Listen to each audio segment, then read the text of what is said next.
มันคือนี่ฝนมันตกอะไรเหมือนพ่นสีอะได้ตลอดรุ่งเลยนะมันเป็นไอออกมาเลยนะหรือตลอดรุ่งนะตั้งแต่หัวค่ำตลอดรุ่งโอ้มันทำดีเหลือเกินนะวะโดยกรมก็ไม่สะดวกงานไปมันเปียกได้มันคอยเหมือนว่าพ่นสีอะไรมา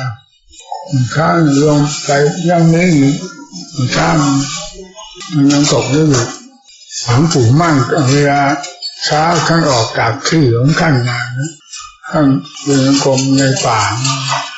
พอออกจากที่ของเราก้าวติดร่มแล้วก็เดินกรมในป่าจนกระทั่งถึงเวลาออกบิณฑบาตท่านค่อยออกมาหลวงปู่มั่นนะสำหรับหลวงปู่มั่นเกี่ยวกับเรื่องการเขียนยาบทของท่านให้เสมอฝนตกท่านก็เดินยืดเส้นยืดสายท่าน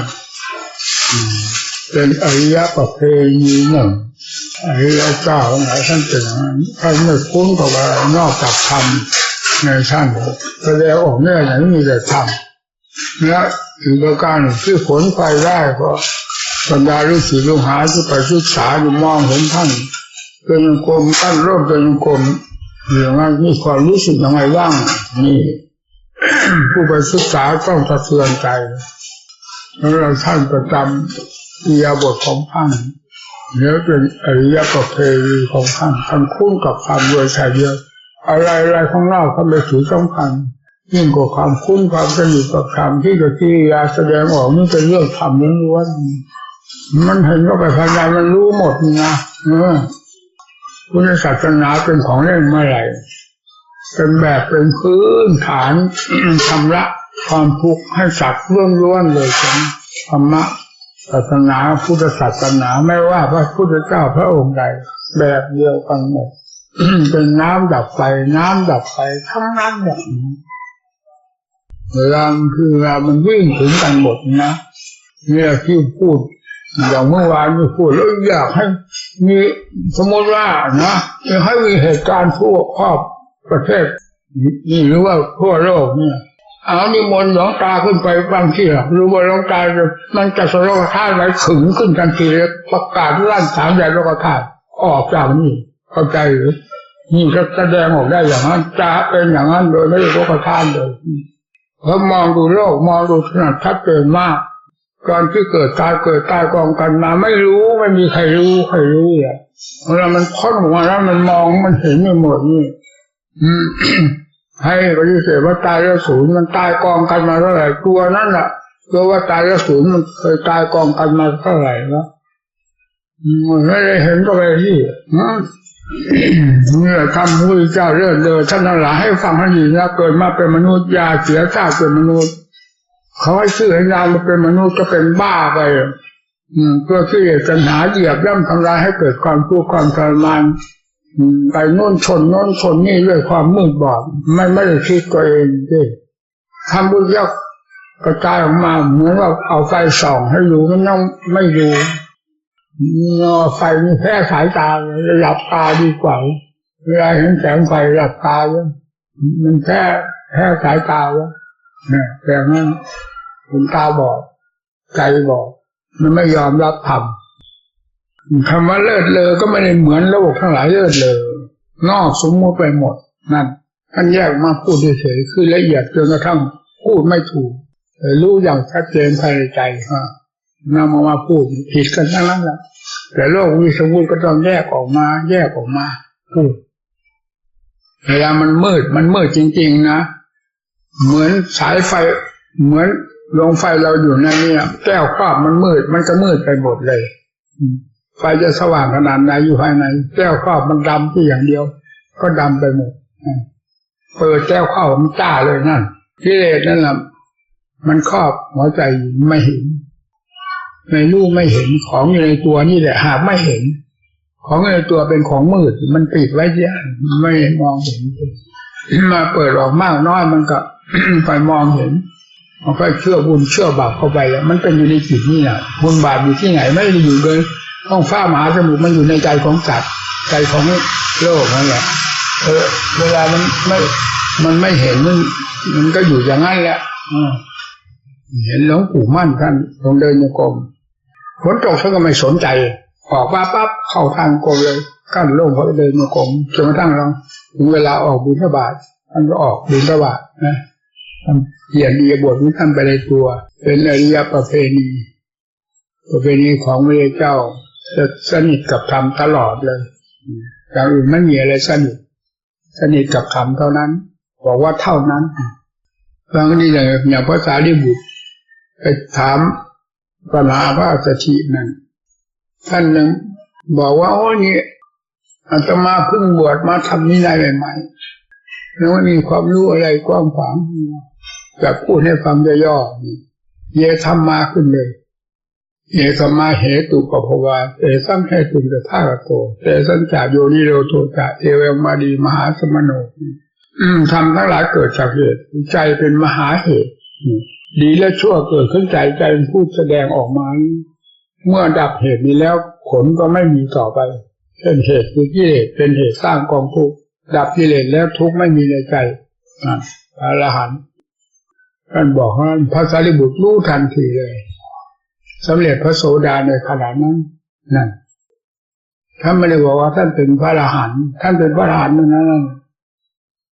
มันก็พูดอย่างนั้นให้เหมาะสมกับคนนี้ฉลาดไม่ต้องพูดมากเพียงเท่านั้นก็เข้าใจเอาต้นเหตุมาอย่างพวกขบาลีพระสารีบุตรรู้ทันทีเลยแล้วปัสสาวะพระโมคคัลลาฟังซึ่งเป็นเพื่อนกันพระโมคคัลลาก็สำเร็จเป็นพระโสดาด้วยกันแต่ก่อนอยู่สำนักสนชัยเดี๋ยวละทีนี่คงมาเห็นพระอัสสชิเดินบิณฑบาตก้าวหน้าถอยหลังเหลือบซ้ายมองขวากิริยามารยาทสวยงามทุกอย่างหน้าเคารพเลื่อมใสตาเห็นเกิดความเคารพเลื่อมใสในใจแล้วพอแสดงธรรมเข้ามากับไพเราะเพราะที่ถึงใจผลเลยสำเร็จพระโสดาท่านไม่ได้บอกท่านเป็นพระอรหันต์เพราะอันนั้นออกมาพูดเฉยๆเป็นไม่เป็นพูดเป็นอะไรไปธรรมชาติเป็นนั่นแล้วพอตัวอยู่ในนั้นไม่มีอะไรความอยากความหิวโหยท่านไม่มีมันพอนี่แหละเราเกิดมาในพระพุทธศาสนาอย่าพากันลืมเนื้อลืมตัวนะบรรดาพี่น้องทั้งหลายเราเกิดมาในแดนพุทธศาสนาเป็นแดนที่เลิศเลอสุดยอดแล้วไม่มีไปหาที่ไหนไม่มีที่จะหาเหมือนอย่างธรรมพระพุทธเจ้านี่เรียกว่าไม่มีสามแดนโลกธาตุนี่ไม่มีพุทธศาสนาเท่านั้นของพระพุทธเจ้าทุกๆองค์สืบทอดมาเป็นลำดับด้วยความอย่างทราบเป็นเดียวกันรู้แถวแนวเดียวกันยิ่งถึงกันเลยล่ะท่านแสดงไว้เป็นแบบเดียวกันอันไหนที่แปลกต่างอย่างหยาบๆท่านก็พูดส่วนธรรมทั้งหลายนั้นท่านเป็นแบบเดียวกันหมดเช่นอายุพรรษาพระชนมายุต่างกันยังไงบ้างอะไรการลงอุโบสถสังฆกรรมต่างกันยังไงบ้างท่านก็แยกออกมาที่มันต่างกันที่เหมือนกันท่านไม่แยกปฏิบัติแบบเดียวกันเลยเพราะท่านรู้จริงๆนี่คือว่าเป็นศาสนาคู่โลกคู่สงสารคือพุทธศาสนาเราไม่ได้โอ้อวดไม่ได้เหยียบย่ำทำลายศาสนาใดอะไรจริงจับปั๊บเอาอันนั้นเลยทีเดียวปลอมแปลงอะไรอยู่ที่ไหนสร้างไม่สนใจจับเอาของจริงเลยขึ้นมาเลยนั่นมีของจริงคือพุทธศาสนานี่โลกนี่สงสารเปิดเข้าหมดรวงรังของกองทุกข์ทั้งหลายก็อยู่กับกิเลสเปิดเข้าไปหารวงรังของกิเลสถอนพวดขึ้นมาแล้วหมดไม่มีอะไรทุกข์ภายในใจเลยมีแต่ที่พระพุทธเจ้าเท่านั้นไม่มี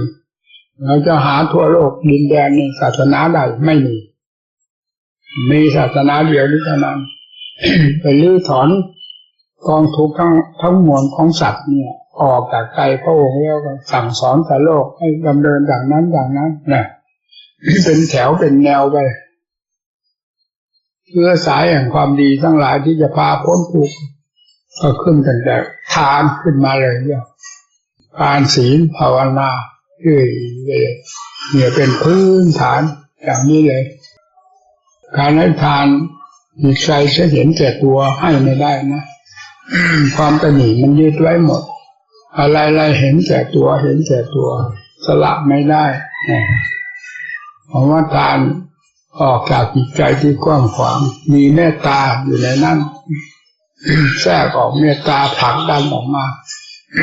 ให้มีการเสียสละมีคือความเมตตาผลักดันออกมาให้เป็นการเสียสละกว้างขวางไปกว้างขวางไป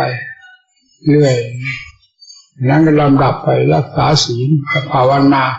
สุดท้ายก็คือภาวนานั่นแหละรากแก้วของพุทธศาสนาอยู่ที่ภาวนา